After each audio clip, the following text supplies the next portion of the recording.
I was saying, I'm about the TV Ghana so. I want to subscribe. I'm subscribe. Now turn notification on. So that I bring a baby and a post video and say bit me. I can. Now we say I be PM or UPSC. And NDC National Democratic Party no. Yes. Omo ede jumade bi be so. Na jumade nyina say about 2 years. So say about 2 years ben an say. Tina so bia yi ne running mate. Na NDC and I say John Mahama, former president. It's me easy Naana Opoku Agyemang, Professor Naana Opoku Agyemang as the running mate. Na ene and I just say omo an official omo just say yes ampanyampa and is for you know amana gina say enyame ya adom na say NDC be the government and I said John Mahama be the president and the running mate no be Professor Naana Opoku Agyemang say no the official revelation review no I said the running mate for John Dramani Mahama na busia yankohwe the arrival of the running mate Professor Naana Opoku Agyemang, the arrival of the NDC gurus, the arrival of the John Mahama and the arrival of Penifo Bibri na busia yankohwe the see abra tumedi ekoso.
Naana SL.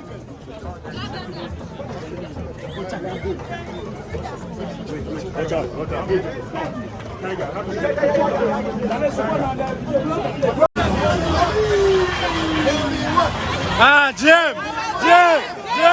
I found you! Ashima!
Your Excellencies, in order to save time, permit me to write on the protocols beautifully established. Let me begin by saying that today marks a very important landmark towards our march toward victory 2024. And on occasions like this, we must assess ourselves and identify the risks ahead of our journey to victory. I don't intend to spoil the mood, but let me say that we are happy that the polls are projecting a massive victory for us, both for President Mahama and for a resounding majority in Parliament in 2024. But I like to caution that polls results alone don't constitute victory for any political party. And we must be aware that our opponents have a lot of money and they are going into the vote market with a lot of looted cash. One of the first major risks that we face is to pretend to compete with them in the game of vote buying. No matter what we do, we cannot mobilize enough resources to be able to compete with them in money politics. And indeed, they will be happy if we move the battle away from principles, from integrity, from honesty and truthfulness to the battle of who pays higher. So I'd like to caution all of us that don't let us abandon the tool we are more comfortable with and try to pick the tools that MPP is comfortable with. So let's remain a party of honesty, a party of truth, a party of integrity. And that is the only way we can defeat MPP. The second risk I want us to guard against is the risk of complacency. The polls figures tend to create a picture that we have already won. I like to caution everybody that we have not won yet. We are on the way to victory. But let's guard against complacency. Number 3, because we are already convinced that we are there, a lot of people have begun taking positions and fighting over who will be what in the next government. Indeed, some people are not only fighting about the positions they will occupy, they are telling all others that they will be the kingmakers and they will be making their appointments.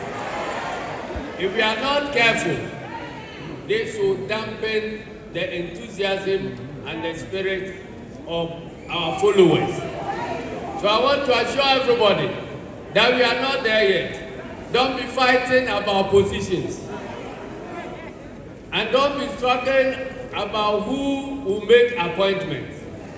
Let us all go for the hunting first, and when we kill the game, we now argue about how to share the meat.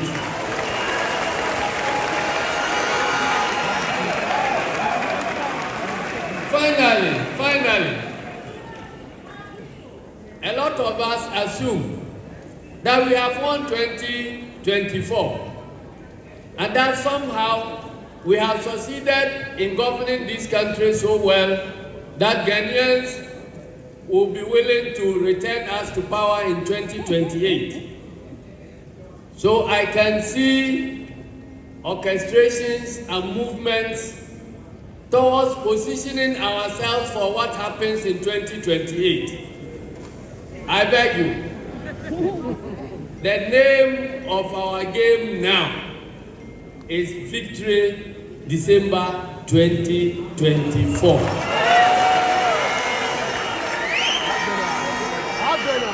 Let us seek ye first the victory for December 2024, and all other things shall be added. Thank you very much, and God bless us all. I wish to congratulate Professor Naana Opoku Agyemang for a wonderful day, and we hope, we have the firm belief that the party is solidly behind her and behind President John Dramani Mahama.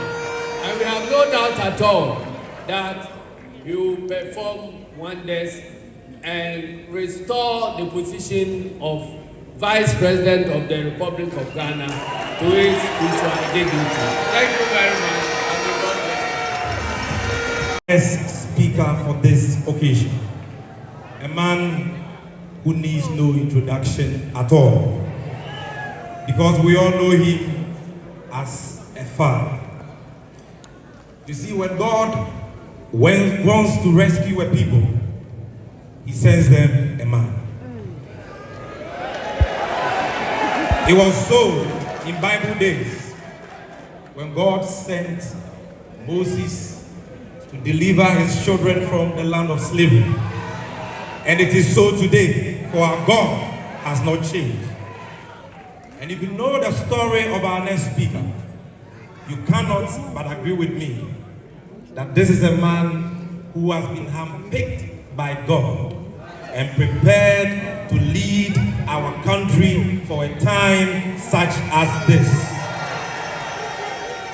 This man represents experience and not experiment, because he has gone through the mill.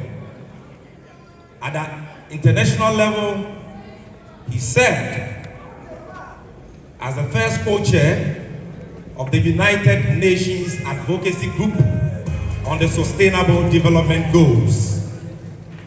He also served as the African Union's high-level committee that did the preparatory work to pave the way for the African Continental Free Trade Area Agreement. He is a former chairman of the Authority of Heads of States of ECOWAS, and currently he's the chair of the Naana High-Level Forum on Security in Africa. In Ghana, he has gone through the mill as well. Ladies and gentlemen, he's been member of parliament for the good people of Bole Bamboy for 3 terms. He's been a deputy minister for communications. He's been a minister for communications. He's been vice president of the Republic of Ghana. And as vice president, he was not a mere mate, but a co-driver. He has been president of the Republic of Ghana. And by the grace of God, he shall be sworn in as president of the Republic of Ghana on 7th January 2023.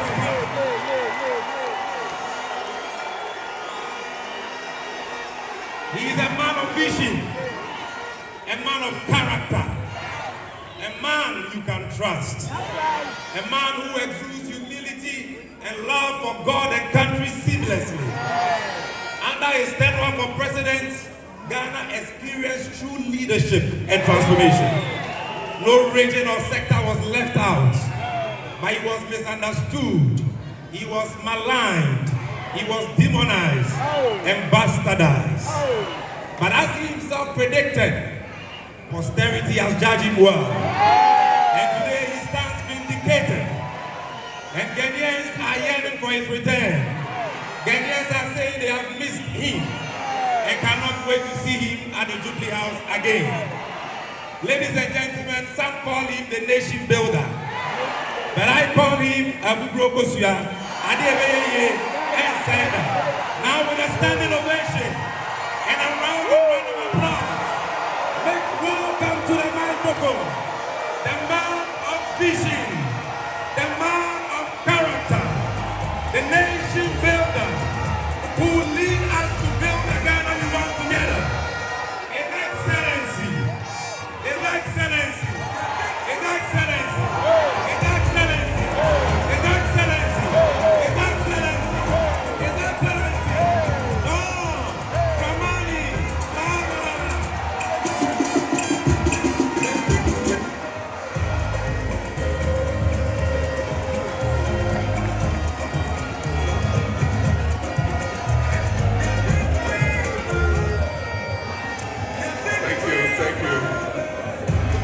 Thank you. Kindly resume your seats.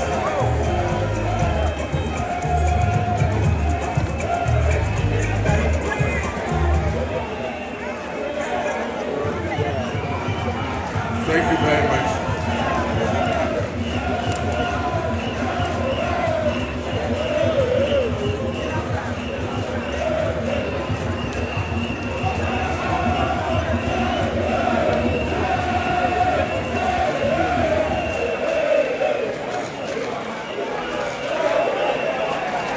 Thank you, Jamagu. Thank you very much. Let me say that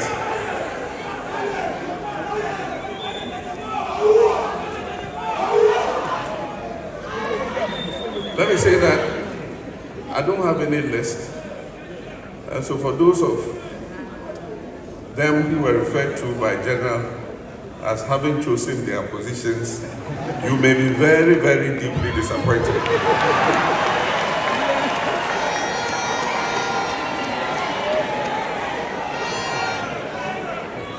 But I want to thank you very much and say good evening to you all, my brothers and sisters, my fellow comrades, and all the good people of Ghana.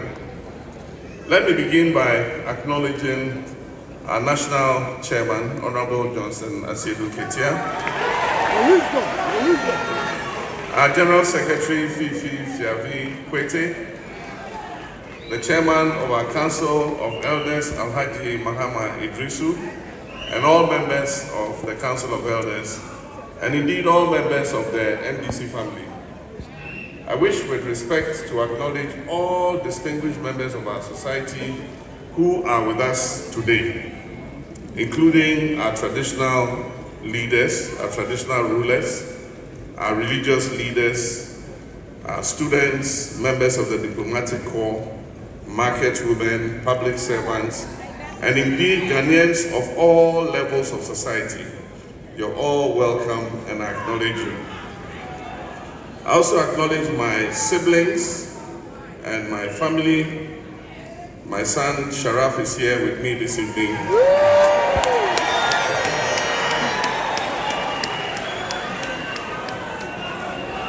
And most importantly, I recognize Mrs. Lordina Dramani.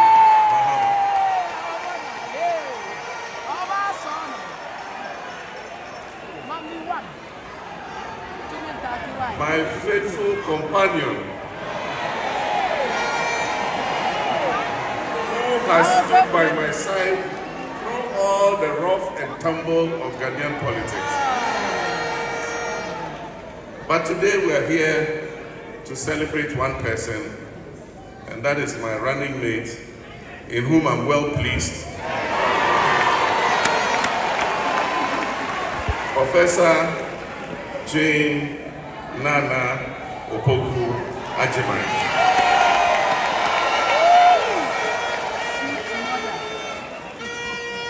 Ladies and gentlemen, I studied history in the university, so I always start with history.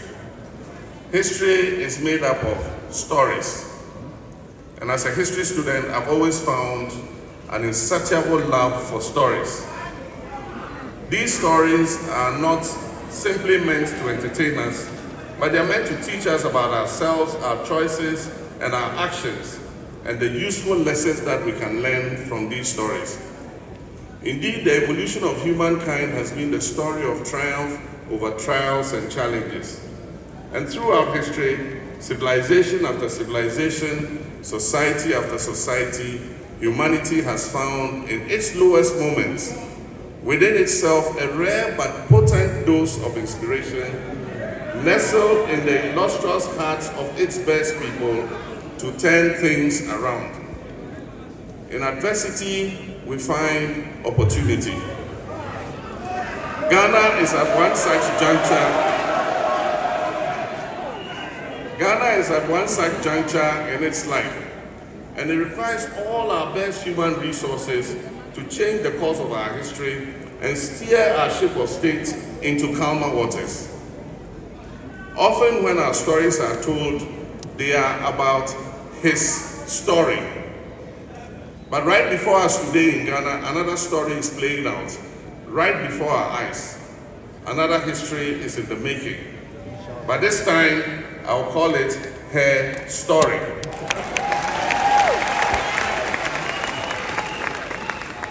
Her story will blend favorably with our past to create what I call our story, which will inform our perspectives, shape our destinies, and determine our democratic journey. Therefore, I stand before you today with a deep sense of humility, a renewed sense of hope to introduce Professor J. Naana Opoku Agyemang.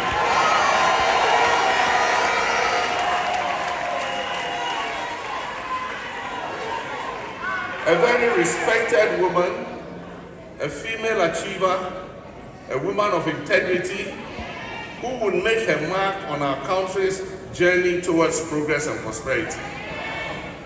There is no question about it.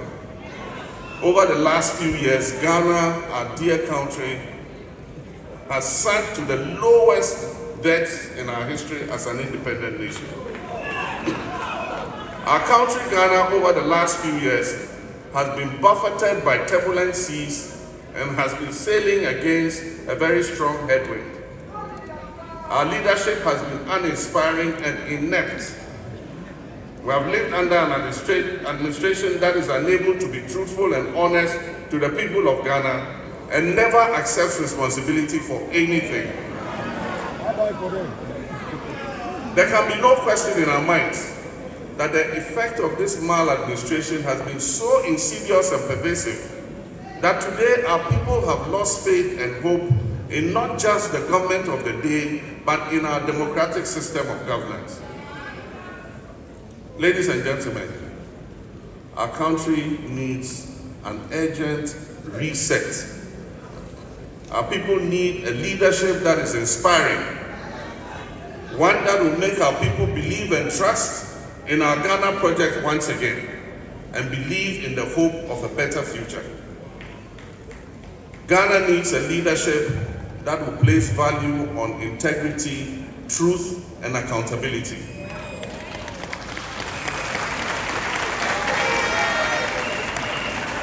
Ghana needs a leadership that will roll up its sleeves and accept responsibility for our current reality and face the present storm stoically and steer the ship of state into safer and calmer waters.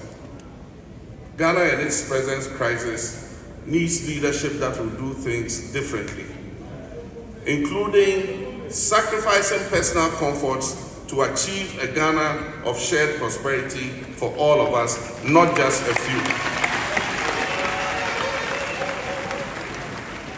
The next 4 years will be pivotal for our country's destiny. The urgency required to take our country to the height it deserves will be matched by each waking day.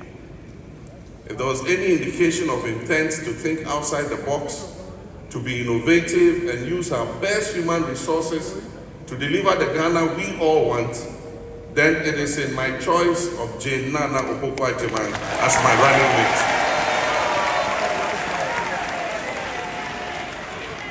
as my running mate and potential Vice President of Ghana going into the 2024 elections. I do not doubt this, as her globally acclaimed credentials attest to that. Naana Jane is a woman of unquestionable integrity and whose reputation for honesty and ethical behavior is unparalleled. Our late leader, the founder of the National Democratic Congress and the Fourth Republic, President Jerry John Rawlings, acknowledged her integrity when he told her in 2020, "There is no doubt that it is your integrity that has earned you the position as running mate." A former Minister of Education, a trailblazing first female Vice Chancellor of a public university in Ghana, and celebrated as a scholar and as an administrator, her shining credentials are endless on the African continent and across the globe. She is a woman who will accept responsibility and bring honesty and truth back to the office of the Vice President.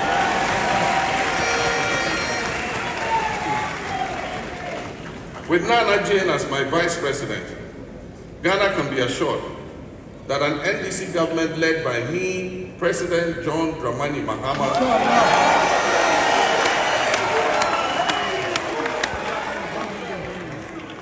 will fight corruption and restore the gaping absence of accountability that is the current hallmark of this government. We will work tirelessly to ensure transparency, accountability, and justice for all and not just a few. I know Naana Jane is a passionate advocate of the Mahama 24-hour economy policy. She understands the importance of providing equal opportunities for women and young people to thrive in our economy. And as Vice President, she will ensure that women and young people have more access to jobs, helping to create a more inclusive and prosperous society. Beyond our Ghanaian borders, Naana Jane's esteemed reputation precedes her. Major international organizations and allies highly regard her, and she will represent Ghana with dignity and efficiency on the global stage. Her presence will open doors, increase trust for our nation, and secure many benefits with our international partners.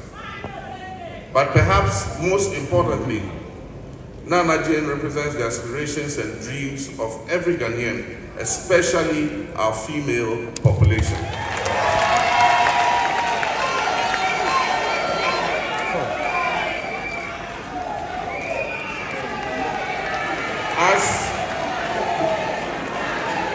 Thank you. Thank you. Mabio Dende. Thank you very much. As my second in command,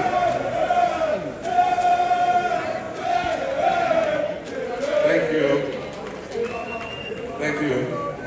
As my second in command, she will break the glass ceiling that has held our women down.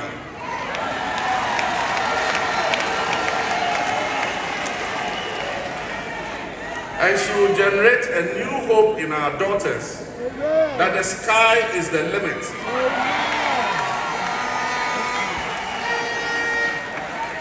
And that they can also aspire to occupy the highest offices of the land.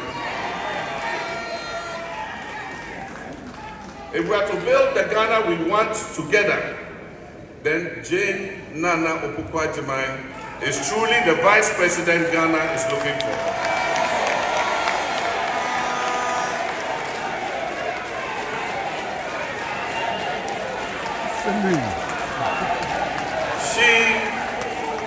She will be a perfect complement in many ways, serving with dignity, courage, integrity, and grace.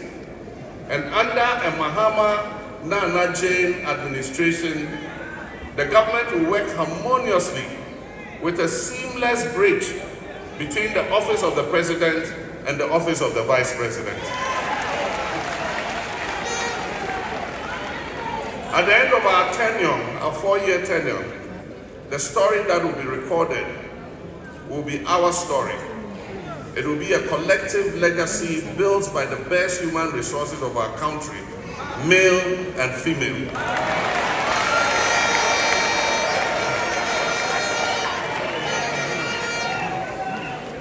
Naana brings a depth of knowledge and a legacy of leadership to our ticket. I worked with her as my education minister, and again as my running mate. I've enjoyed a great working relationship with her, one that is based on mutual respect for each other and her deep sense of loyalty. She has great insights into human resource management, empowerment, and social development. And under my administration, she will have oversight, among others, of the education sector, the health sector, gender, and social protection.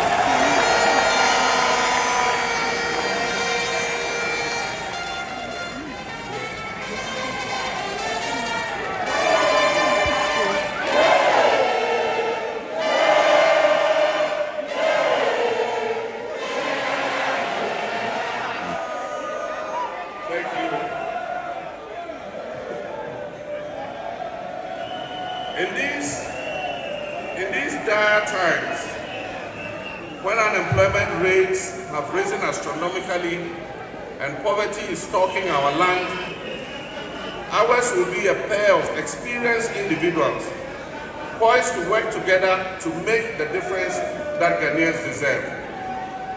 Distinguished ladies and gentlemen, comrades, my brothers and sisters, I'm happy to present to you my running mates,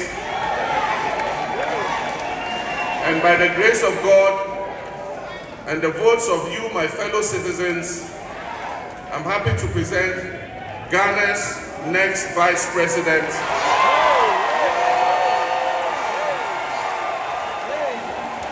Professor Jane Naana Opoku Agyemang.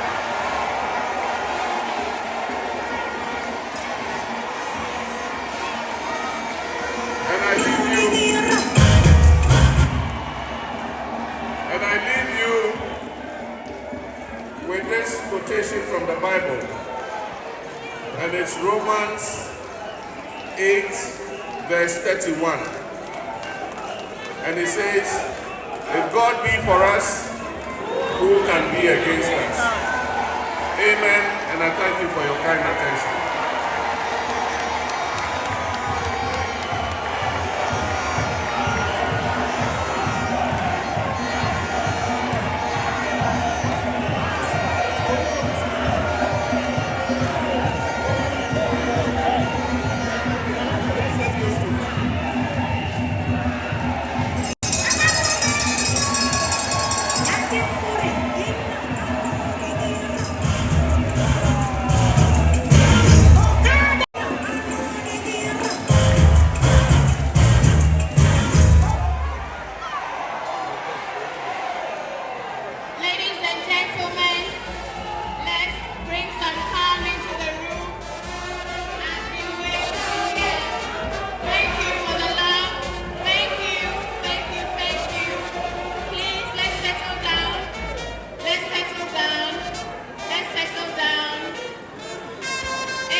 Very much, Professor Naana Opoku Agyemang, 2024 running mate to His Excellency John Dramani Mahama, ladies and gentlemen.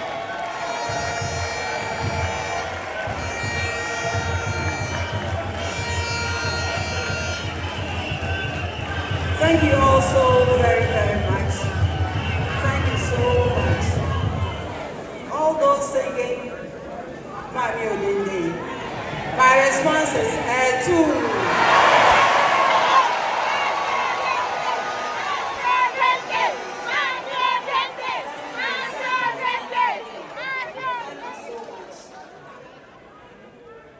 Our respected party leader and flag bearer, Your Excellency John Dramani Mahama, the next president of our beloved republic.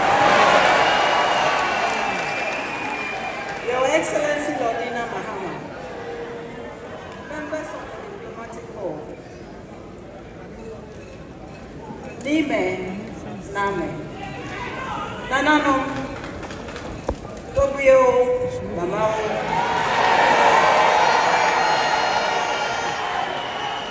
our national chairman, the general secretary, the entire leadership, from the national through the regional constituency to the wards and branches,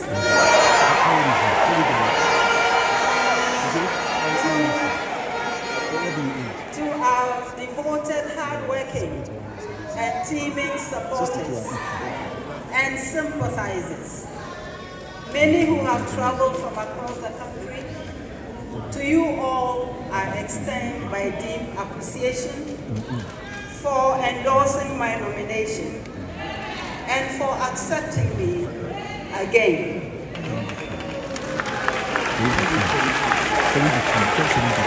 To my family, colleagues and friends, all those who have sent me volumes of moving letters and voice and written notes and songs and prayers of support since my nomination, please accept my undying gratitude. My plea is for all of us, bound by a shared vision to see our country take a turn for the better towards working, realizing that vision. I know you can, and I know you will. Your Excellency, Ayebida, President Mahama,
ladies and gentlemen, before I go on to other important matters, please let me state my understanding of where we are as a country, as a nation, and the implications of what lay ahead. The election ahead is not so much about Ghana making history, although that is important. It is not so much about returning a competent president back to power. It is not even about producing the first woman vice president. Historical and exciting though these are, it is not only about bringing the NDC back to power, although that is indispensable in our current circumstances. The elections ahead and winning them is about winning elections for a purpose. The purpose goes beyond those enumerated above. The purpose is the opportunity to heal our country again.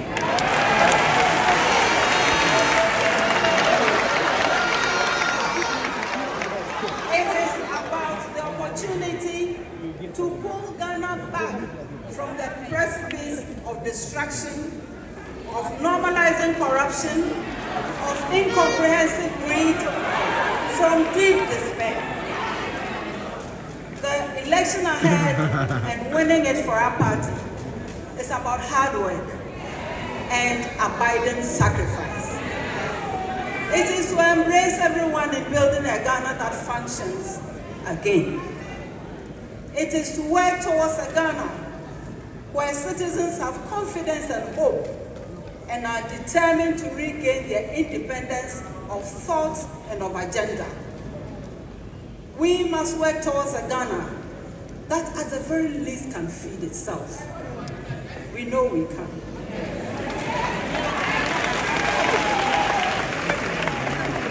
We must work towards a Ghana where the law truly works, where there is shared prosperity, where democracy has not become a fluke, where people are not abused, and where the basic necessities of life are not denied the majority.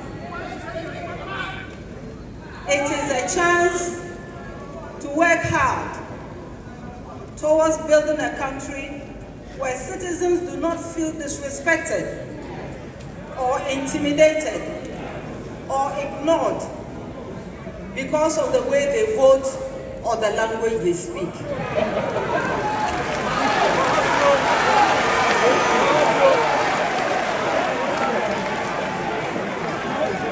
The victory we seek as a party is to invite everyone to the onerous task of rebuilding a broken Ghana, of restoring hope in a manner that is capable of, and evidenced by its history and achievements, especially the recent ones under His Excellency John Dramani Mahama. My brothers and sisters, we are not in ordinary times. This is not news. Some of us have been around for a while and have experienced the to and fro of politics in Ghana. But never have we experienced the levels of greed, unbridled arrogance, unrestrained impunity, sheer dishonesty, barefaced hypocrisy, incompassion, as displayed by this incumbent government over the past 6 years.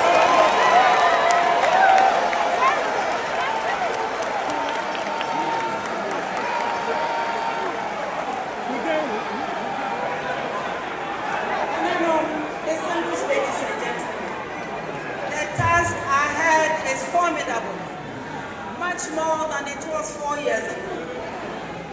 When people ask me, why are you doing this? Let me explain. I remain inspired by the fact that as a people, we have faced terrible situations before. Check our history. Please don't begin with the Fourth Republic or the struggle for independence, although these are also important milestones. Go hundreds of years back. In those hard times, our forefathers and our foremothers too did not throw up their arms in despair. They fought back. They resisted. They sacrificed. They persevered. They brought back hope when there was none.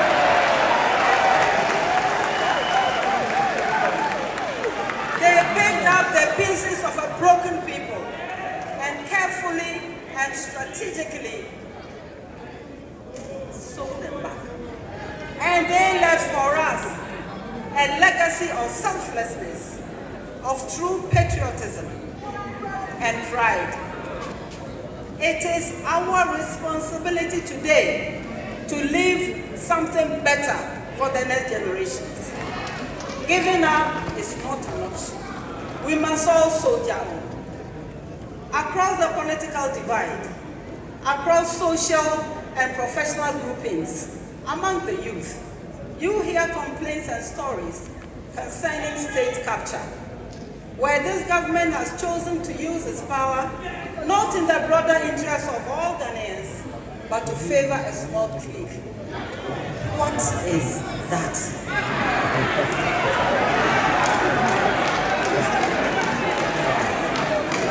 John and I have agreed that whoever has participated in the plunder of the state must be held accountable.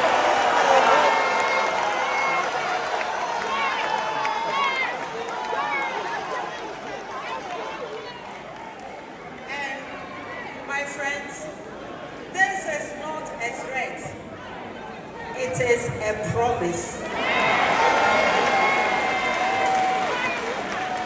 It is a promise which is premised on the wishes of our citizens across the political divide, and it is hinged on the principle of accountability. Let us face the facts. Today, what do we hear? Is the promotion of ethnocentric elitism, which is operating as intellectual.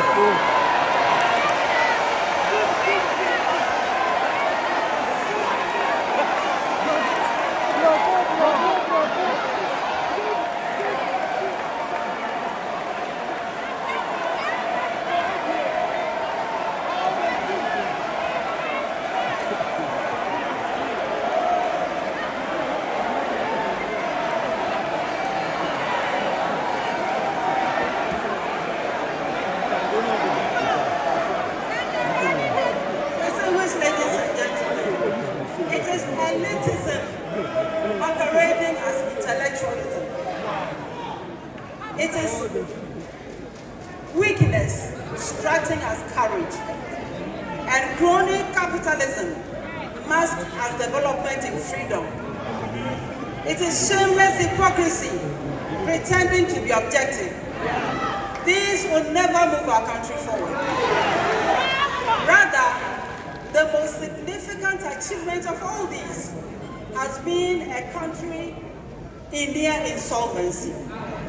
Its natural resources such as water, land, and even the environment in rebellion. A people harassed and intimidated into numbness, and as some will say cynically, some of us also bribed into silence. I envisage a report on the administration of His Excellency John Dramani Mahama on the ticket of the NDC in his reign 2013 to early 2017. And I bet that the report will have no reference to the following: a multi-million dugout.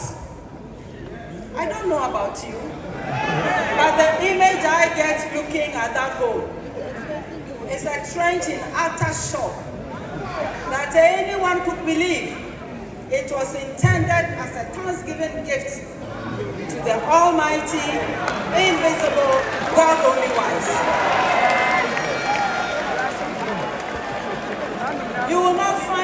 record a free SHS at war. The battle fought on the grounds of food, shelter, space, even calendar, teaching and learning materials. Or those who spend a couple of weeks in school and many months at home, just idling by. You will not find past questions instead of textbooks and science equipment. You will not find an atmosphere that suppresses learning.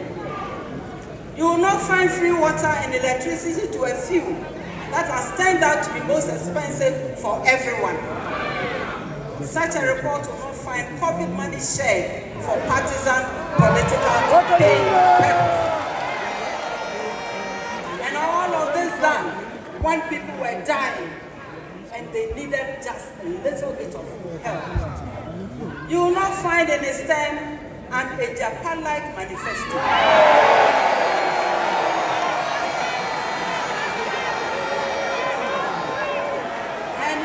Find him as president, clearing malfeasance and writing love letters to prejudice and bad situation.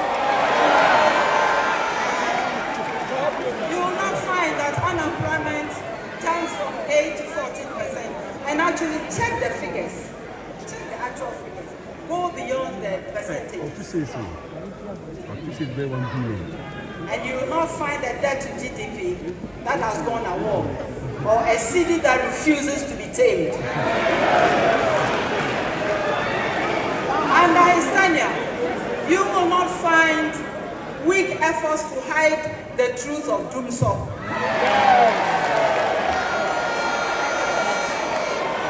The report will not include scandals surrounding the BDS, Australian visa, Kelly DVD, post-contaminated fuel, excavations, and Agoboya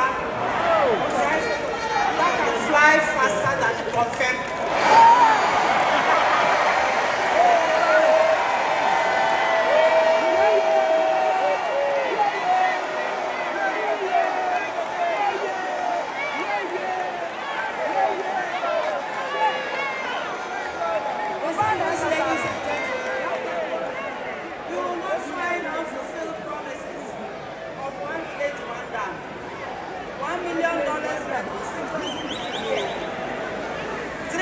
Secondary schools from scratch, and too many betrayals and too many instances of disrespect. You will not find in his time a tracker too embarrassed and have gone into hiding because it is too afraid to expose its plagiarized content. In truth, such an investigation of his term would not reveal over 100 scandals and so counting. What will the report say about the NDC under John Dramani Mahama? After exhausting the list of clinics, hospitals, medical centers, expansion of existing universities, polytechnics, 10 technical universities, brand new universities, focus on current and projected national needs.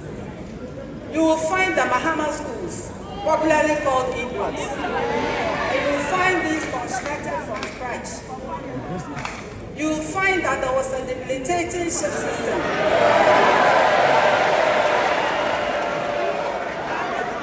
And that it was painstakingly and effectively abolished.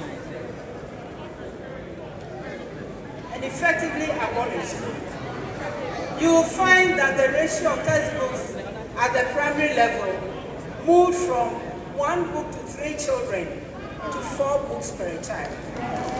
This is the leader you can trust.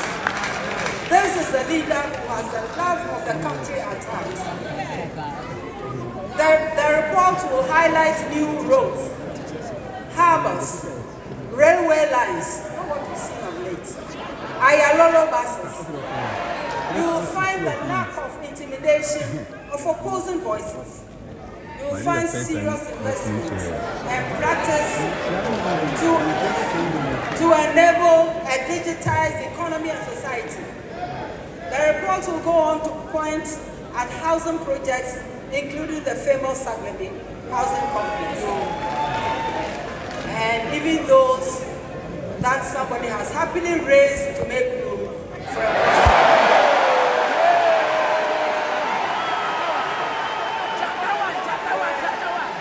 presumed cathedral. You will find that journalists were not hounded into exile. Should I add more? Okay.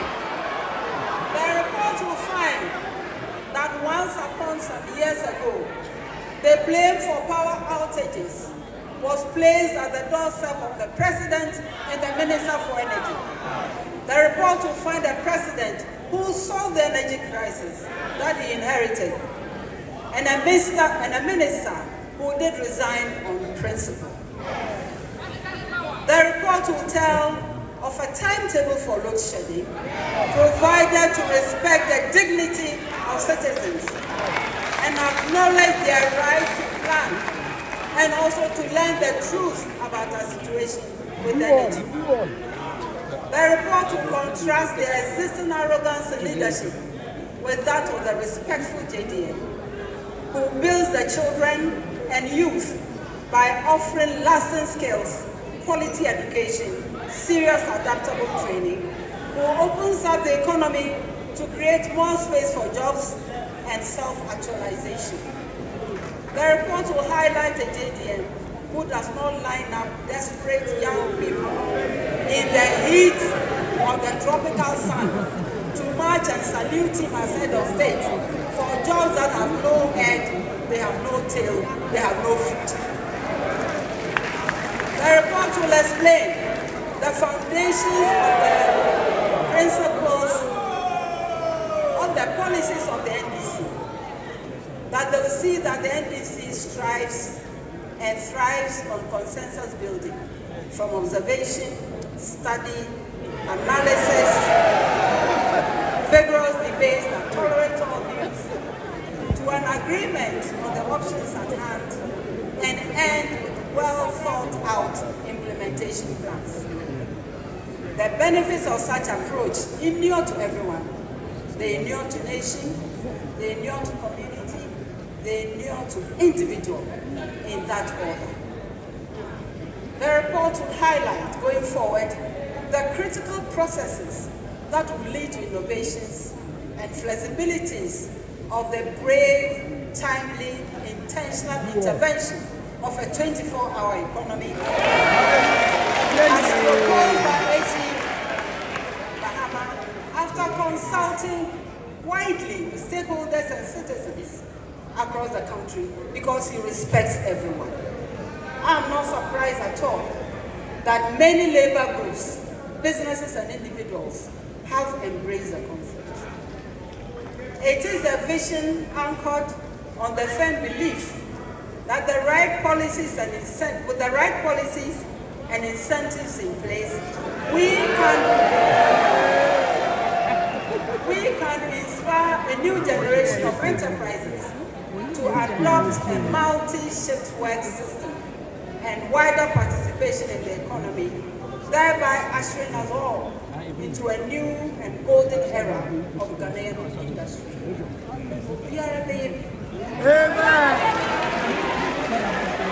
And by the time the policy is in full flight, a couple of years down the road, we should not be surprised to see how, from the vegetable seller to the miner, from the smallest hamlet to the crowded cities, from the farmer to the fisherman, from the young couple to the single parent, everyone will come and see and apply the benefits of the 24-hour economy for national, group and individual advancement. Please come join us in our hall meetings, in our town hall meetings, and other programs to learn more about this incredibly effective strategy. Do not fall victim to those who have realized that having failed in sloganeering and packaging, that they have exhausted all their strategies and therefore resort to deception and destruction. We are particularly pleased to see, as evidence in credible polls, that this visionary policy has caught on and resonated with the public, especially with our young people. Where are the youth? Are they here?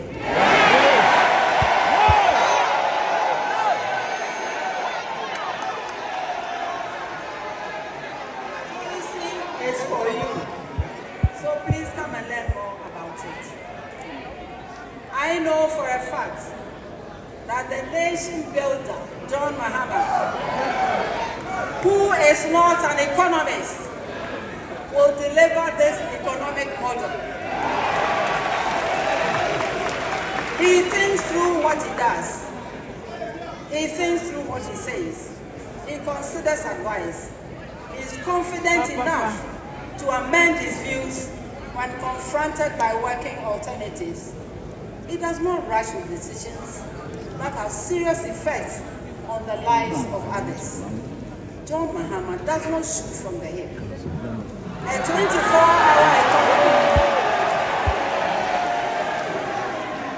24-hour economy will demand that we pay special attention to skills training, and that is why we are serious about continuing with the critical reforms and the improvements we made under his tenure in our technical and vocational training institutions to ensure that we equip our youth with the technical skills necessary for a thriving economy. Ejuma also means equipping our youth with tech skills so that they are ready to participate in our economy and in the global remote economy. So, as we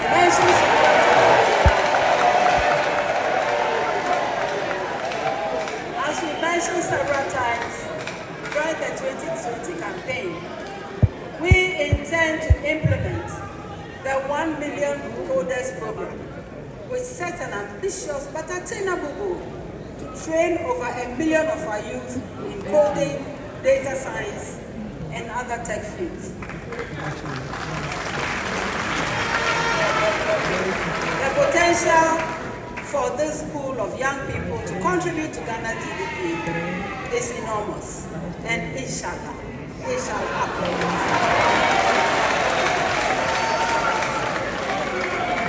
Definitely, another important area, and why this position is important, and why the NDC has prioritized it. We will pay special attention to issues and challenges faced by women in all walks of life. Oh, the women are not happy.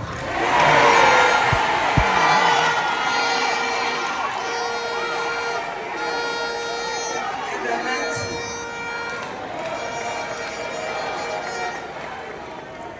This is part of the reason we propose extended maternity leave, in line with one of His Excellency President Mahama's 2020 election promises.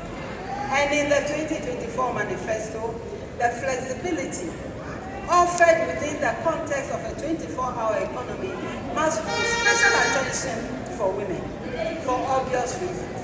Maybe we should need to have a long discussion on that one.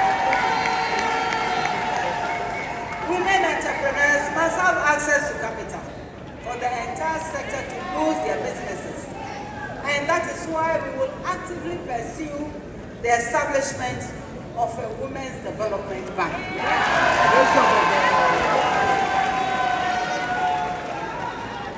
To primarily nurture and grow women-owned, women-led businesses.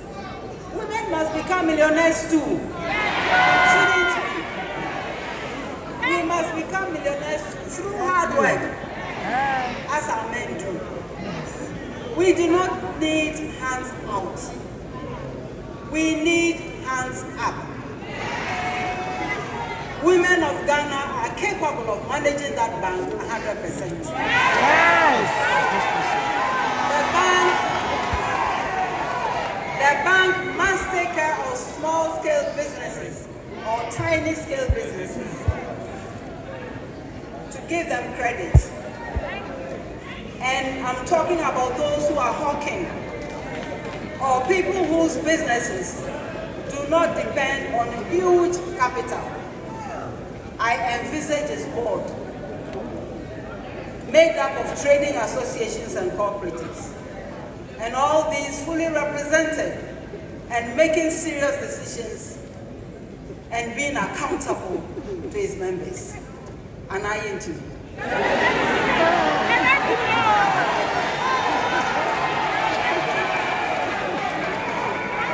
Hello, Wane. And the world knows what we do with our resources when women prosper. We hardly leave our children behind. We hardly leave them.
Mumble, anointing one shop.